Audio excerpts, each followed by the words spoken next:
Lazy Boy Rodriguez. He fights Kevin Borjas, man, the Peruvian. A Peruvian who's not getting a lot of love, except from the odds makers, AJ. Borjas has actually been going in... Actually, no, I'm just joking. His line has been getting larger, too. It was a close fight to start, but Rodriguez is definitely creeping in the higher favorite projection right here. And this is an intriguing matchup, man, because Borjas, a lot of people forgot, he had 3 hard-fought rounds with Josh Van. And we see how Josh Van has grown and how he's being able to do it all. Fight the grapplers, fight the strikers.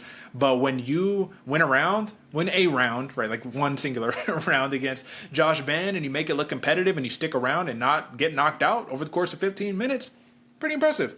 Rodriguez, on the other hand, man, we've seen a little bit of durability issues, would you say? Got rocked by Osborne. That fight could have got stopped, but he stuck it out and he showed resilience and Mexican heart, which you love. But what about that fight before, AJ? Talk to me about the Bondar fight, where it looked bad for him early too, man, but he came back, took the back, and submitted him. What is it about Lazy Boy that causes these slow starts? It's an interesting one, Derek, because he has fast hands, he hits hard, and he has good scrambles in there. But you're right, he does have this, I don't want to say indecision to get going, but it seems like he's holding back a little bit, waiting for things to actually feel right and get going. Because I agree with you, that Bondar fight, man, it was not looking good. And especially if you can get the pressure rolling on him, he has a tendency to try to be more of a brawler than a technician, right? Just punch his way out of the paper bag instead of finding the moments to actually make an exit and turn the tide in your favor. He's good at that, right? One of the notes I have is he's composed when he's hurt. But that's almost a detriment, because if you just let the guy continuously tee off on you and you stay composed on him instead of doing anything, it does become an issue, especially when you're trying to build up your repertoire in the MMA game.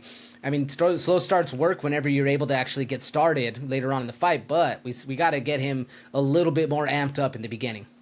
Yeah, man, and I think he always has the one thing that can always bring him back into a fight, which is the grappling, which is why, even though I was looking at all the tools that Borjas has and all the ways he could win, I just kept falling back on. But like, if Rodriguez gets hurt and he just grabs him, he could change the entire tide of the fight. Because I do believe Borjas has a tougher strength of schedule in his young career. Very slick boxer. He's got a long jab. He's kind of a downhill fighter, meaning that like he's just going to kind of rack it up more and more and more as the fight goes on. But Rodriguez is a guy where, even though I know you said he has fast hands, I don't think he has the fastest hands at 125. You know, I think he's like a touch slow for the division, but he has that heart and he will stick around for all 15 minutes. Even in this elevation, I'm confident in the cardio of Rodriguez here. It's just a matter of can you wake up quick and can you get to work? So, grand scheme of things right here, man, if you're looking at Borjas, I mean, if you're looking at a value pick, I actually like plus 130 if you're looking at the dog side of things. But I think Rodriguez at minus 155 is a pretty fair bet. I would actually bet this right here. What do you think?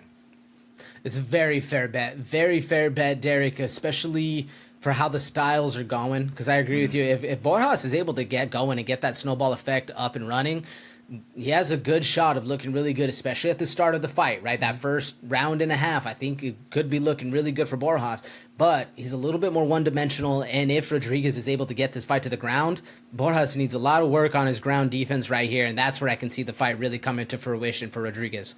Yeah, it's the last fight too. Costa, right? He had 2 paths, right? It was either knock you out with the big shot or take you down.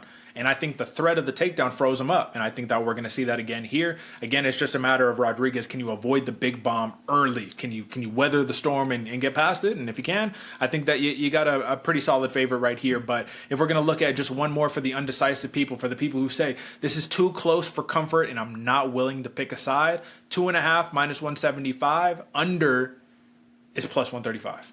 What do you like? I like the over, Derek. I would like it better at 1.5, obviously, but I mean, over 2.5, minus 175 at elevation, especially with how we're expecting the fight to go down, right? Like I do think this one's going to be a little bit longer of a drawn-out fight, and at elevation, with the tank really starts to get gassed, we can see a little bit more of a sloppy performance from both fighters. I like the over right here. All right, fair enough. I will say Rodriguez, 3 finishes in his last 5. Borjas, 2 finishes in the last 5. So something to think about.